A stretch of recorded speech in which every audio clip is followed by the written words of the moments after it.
Welcome to Cultivating Authentic Universal Energy, exploring energy through mediumship, psychic abilities, Reiki, crystals, and more. This podcast is created based on the concept that everything is energy, everything and everyone are connected. Your hosts are Lisa Miliaresis and Michele Belcastro. Lisa has written about her psychic medium awakening and is comfortable with many facets of energy. Lisa believes energy work is very exciting and should be embraced in a safe way. Michele grew up as a sensitive, intuitive, and now creates a safe space for community to gather and develop their spiritual talents. Their two unique perspectives are joined to assist listeners of all levels to broaden their understanding.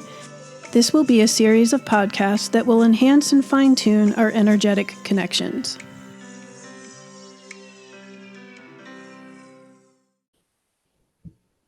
This meeting is being recorded. Hello, Michele. Hey, Lisa. What's happening? We're here again for another great podcast, hopefully. Yay! Absolutely, we are. And what are we talking about today? We're talking about what is stopping us from stepping into our power. Wow, that's a good one. It is a good one because how many times have you felt that you had a great idea and you're going to move forward as whatever that may be, some kind of goal you have, a project, a career, and then life gets in your way and kind of like put you down a bit. Yeah. Yep. So what can we talk about that? I say you keep your eye on the prize and keep going. You even if it's a slight little thing as doing a search on the internet or having an outline or doing something with pencil and paper, you just don't give up. So, can you define what it means to you to step into your power? You're probably going to say you're going to want to punch me in the face. That's painting me as violent. Following my authentic inner voice, the authentic inner voice, not the confused inner voice. Okay. I think that is stepping into my power to be able to confidently have that with balance no matter what's going on around me. Okay. I agree with that. Okay. I absolutely agree with you. That is the beginning of your own greatness, is getting to that point of recognizing and living your authentic life. Because life does put obstacles in our way. It does. It's things that we have to deal with it and maybe are out of our control. Absolutely. I remember a time when I was having a discussion with a very dear friend of mine, and I don't remember the exact words, but she asked me, like, what was stopping me from stepping into my power? Plain and simple. And I told her straight up, I am afraid of my own greatness. Wow. If you think about that, when you said it at the time, it was probably a number of years ago. So you probably were not in your current practice today. Correct. Yep. So in your baby self or your baby internal self saying that, I would sense there was fears or limitations that you put on yourself. So at the time, it was a very, I'll say, like, instinctual, like, remark. Like, there was no thought to it. It was blah, out of my mouth it comes. But, thinking back about it now, there was a lot tied up in that for sure. Sure. But it didn't stop you from stepping into your power. It maybe slowed you down a bit, but it didn't stop you. I have been very fortunate that in my life and on my spiritual journey, I've had very persistent mentors and companions that have helped me navigate in a way that was not fear invoking. Well, that's wonderful. Do you think that was part of law of attraction, bringing that to you? Of part of your creation towards your power? So I don't know, because there was not a conscious awareness at the time. There was me trying to figure out what the hell is an empath, what the hell is a highly sensitive person, what are these things, how can I possibly be that, right? There was Mm-hmm. this whole struggle. So I can't say that on a conscious level I was attracting anything. But your little inner being It, was screaming at you. And I believe your higher self was saying, hold on, I got this, and giving you crumbs along your life. I was getting crumbs, and I found that each time there was a crumb, there was growth and discomfort, Mm-hmm. and a baby pause, Right. and then another crumb and discomfort, and then a pause. Right. That seemed to be the pattern. There was not a long time of that pause or that place of comfort. Right. It was like steady, steady, Steady discomfort. Yeah. Steady discomfort and moving forward. Yeah. Well, and I think that's one of the things that I found so attractive when I was practicing yoga on a regular basis Mm-hmm. and teaching yoga, was finding the mental comfort Mm-hmm. when your body is uncomfortable.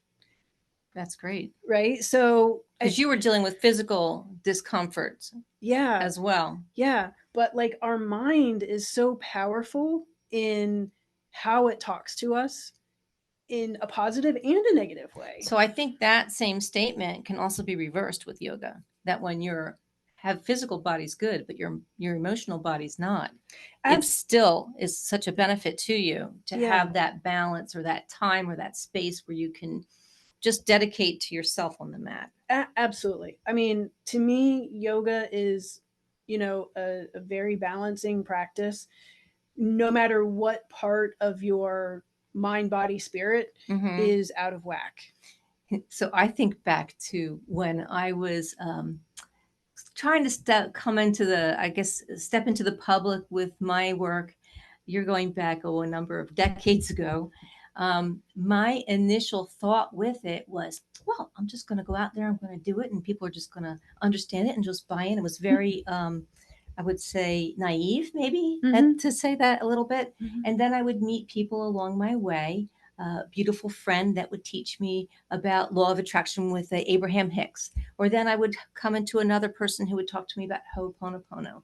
Very, very good practices that were helpful along my journey. Mm-hmm. But also along that way came in, instead of being very confident about myself, there was a degree of fear that also came along with that. Oh, what if I go out there and I say something and no one acknowledges it? That type of thing. So Mm-hmm. there was a little bit of a battle of that going on. But if you have a practice of meditation and you have a practice of yoga, you will find that there are spaces in time where you're going to get that inspiration that's not doubting and that's not fearful. And if you could take those crumbs, if we're going to call them, or spaces of time, and kind of milk them and go with them, that can be your inspiration to keep you stepping into that power and moving forward. And then looking at yourself or looking at the other point of view, so to speak, and kind of put it into balance. Yeah. And it's a shame that, I guess we're human. We have to think about that. You shouldn't have to think about how someone else is going to perceive you. You really shouldn't. Well, so that kind of goes back to the note that I made about domestication. Mm-hmm. We've talked about domestication before. It's one of the primary principles that are addressed in the book, The Four Agreements. Yes. And that is how our perception of ourselves and society is created based on our family and our society. So it's about expectations, and they're learned. They are learned, and some of them, when we're talking about specifically stepping into our own power, you might have been told, that you're to be seen and not heard. Right. You could be told that, our family isn't like that. We don't do things to get noticed. Right. You don't want to have a target on your back. All of these kinds of comments that seemed. We don't talk to dead people. that too. But there are expectations that are set by comments like that seem innocuous at the time, Mm-hmm. but our developing brains as we're growing and learning can take those things and make them into, these are life rules. Well, it's a belief. Exactly. It becomes a belief because it's a focused thought you keep thinking about, or it's instilled in you. So this belief, and these beliefs filter your experience, they filter your interpretation. So recognizing that as a learned belief is something that you don't need to hold on to anymore, Yep. is excellent, excellent tool. Sorry, I have to make a note. I got an inspiration. These are one of the things that I have learned. To step into my greatness, I have to take the time to make a note of these things. Go ahead. It's noteworthy points. All right. So one of the other things to keep in mind when we're talking about stepping into our greatness is the timing of doing so. Going back to my example, right? It wasn't that I went from 0 to 100 and I stepped into my authentic self. It took me a lot of years. But I did something regularly, consciously or unconsciously, to get there. You made an action step that felt good, to follow your joy, or follow an ease. No, you don't follow your joy. You followed ease. At that time, I was following my ease. Okay. Yep. Yeah, you follow something that makes you feel better. Yep. Okay. Exactly. That's a better way of putting it. But the thing is, we can't force timing. No. Right? Like, we don't have control over that. Because we weren't able to accept it at that point in time where we were at that time. Our mindset, if you will, or our belief system wasn't able to accept that greatness then. So it needed the different times and the different learning points in our lifetime that, we learn from each obstacle. We grow, we get stronger, we learn what worked, we learn what didn't work. Ideally. We learn what's available and necessary now. That's the big thing, though, a lot that people don't always recognize. A lot of my clients, when they come to me, this is how I know about it, because through that experience, a lot of time people will have things that they're dealing with, and they have to forcefully work through it. So they bring a barrier of energy that's very strong up to move through the certain thing that they're working on. Can you give us an example of that? Let's just say somebody was going through a divorce. Okay. And custody. Okay. Things of that nature. Okay. They had to be super strong on how they took care of the children. They handled their finances. They handled their spouse, the lawyers. It was just an obstacle that was like beyond them of how they could get through it. They would do what they could each time, but as they did this, they built up a barrier of protection around them. Now let's fast forward 5 years or a couple years. They no longer have that problem. They're getting along well. The kids have shared custody. They're doing good. They don't need all the barriers that they put up against the ex. So now they're trying to embrace love or a connection with that. Yeah. So to peel away that past fear, that past emotion, and allow the authentic self to attract and find the love of their life, or the love for their life at this time. That's an example, but it can be applied to anything in our experience. Sure. That makes me want to ask a million questions, but we would totally be getting off of the topic of stepping into your power. Yeah, see, this is the way our conversations go. But it's all connected with energy. It is. Absolutely. Okay, so I'll just ask the question. In this scenario that you're talking about, somebody has this barrier of energy up that they put in place for survival. How do they get rid of it? Absolutely. Recognize it. Okay. Acknowledge it. How is someone going to recognize it? They've lived with it all this time. You can feel it. Notice how you're feeling. Notice how you're reacting to certain situations. Do you need to react this strongly at this point in time or now? Or is it coming from a place of fear from past experiences? Okay. So does that make sense? It totally makes sense, but I'm going to layer something on that because, my experiences have never been that cut and dry, ever, because I've always been full up of some emotion or feeling or well, whatever, they're all right? full up with emotion and feeling. I just don't pay attention to them. But I pay attention to them, but I decompartmentalize them so I can look at them. Okay. So you have somebody who has been through this entire scenario. They still have this boundary. They don't understand why they're not attracting the next love, right? Or they're having a problem where they have a recurrence. Right. You know.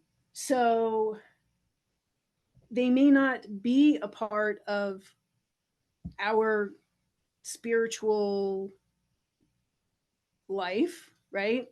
So they may not embrace some of our holistic They might practices. not. They might not. But like, say that person doesn't recognize that something is wrong. Well, they recognize something is wrong, but they don't really know what it is. Well, they're talking to me for a reason. Okay, they're talking to you. Okay, but I'm thinking that we're looking at beyond. Like, how are people really recognizing this?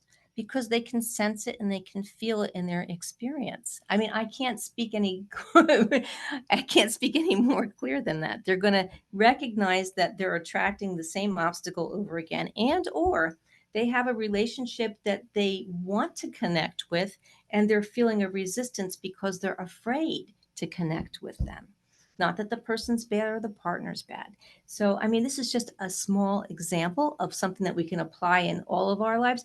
I would say recognize that it's there. I would say when you recognize it, you can take a breath, you can take an acknowledgement, and whatever belief system you have, whatever it may be, focus on something that is positive, good, stay in your now, and just ask to release it. How about that? Find an affirmation that'll work to help you release it and use that, and just ask to get it done. It's a start. It's a beginning. Mm-hmm. Okay, so I'm going to go back to not the example because you and I think, are talking about two different things. It doesn't matter. It's all cool. Okay. It's all cool.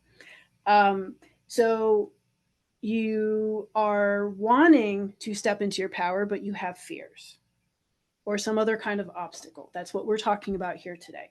Whether it's domestication implanted type fears, whether it's self-doubt that you can't do this, it might not be the right timing. We've talked about in the past about a gratitude practice, and that's where that would come in very strongly here, to help shift the energy and the perspective of you as an individual. 100%. So what you would do, okay, hypothetical example, you have domestication based fears on, this is going to put a target on your back. Okay. Or our family doesn't do that kind of thing, right? We do not put ourselves out in the public like that. The first thing that you can do is acknowledge that you have a loving family, and you're so grateful for that loving family that taught you the best survival methods that they knew at the time. Okay. I right? can acknowledge that. I mean, it's one place to start. You are grateful for them. And then how can you as an individual change your thinking, change your perspective on that so that you can be comfortable with what your public image might be if you step into your power? Who's going to notice you? Well, that's a good way to look at it. That's a good way to start. And that's what we're talking about, is like, because we're all somewhere on our path. And many times what I find is I have customers that come in and they're just starting on this path. Right. And it's like so overwhelming with, someone told me about this crystal, or somebody told me to work with this candle, or how about this book? Wow. The collective energy is shifting very rapidly right now. So it doesn't surprise me that people are starting to embrace it now. Some people are a little bit more, have been involved in it for decades or so.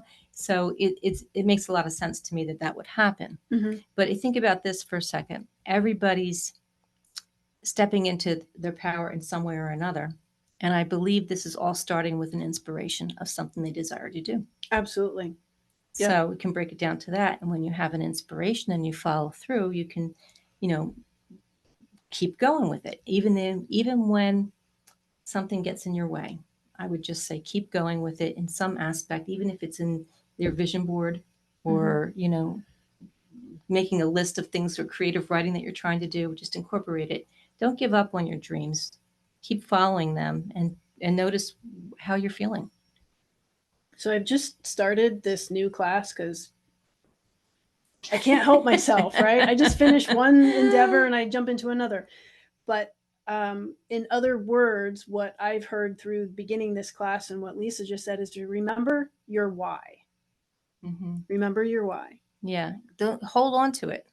Yeah. I mean, it gives you so much power, the passion of your why, Mm-hmm. you know, that we go through times that are really uncomfortable when we're growing. Yeah.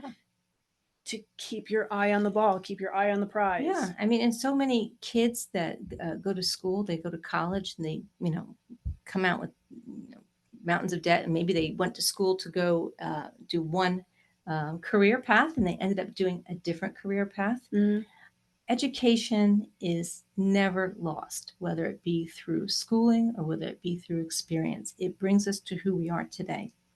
And I truly believe that what we are today and how it's collected, it brings you into helping you with that initial inspiration and that goal that you're going for. Mm-hmm. Your higher self always knows this, and Yep. you can always tap into that and ask for help. Yep. But that gets back to my woo-woo-ness. And we're going to get back to the practicality, the hand and matter. So when it comes to like your inspiration, your why, don't be afraid to step on it and step towards it. And I'm really thinking that if you really need help with it, to find yourself a mentor, find yourself someone that can help you through the process. No one is going to be able to do the work for you. You have to do the work. Well, it's always good to look for someone to assist you. It's always good to ask for help. Yeah. I'll go with that. And don't forget to ask yourself for help. Absolutely. Sometimes it's really good to have a companion, however, on your side, helping you 100% all along the way. 100%. 100%. All right. Anything else? I'm sure there is, but I can't think of it at the moment. All right. So we hope that our podcast today on what's stopping you from stepping into your power has been helpful. And we really encourage you to comment specifically on our Facebook group or page and let us know what you think. Below. Yeah, we will. Definitely. All right. Thank you, everyone. Have a great day. Thank you for listening. We'd love to hear from you about your experiences. Leave us a comment below. You can find more information about Lisa and her offerings on her website, 2communicate.net. Michelle's shop is the Violet Butterfly Metaphysical Healing Center in Palm Harbor, Florida. You can find more information at thevioletbutterflymhc.com, including the online store.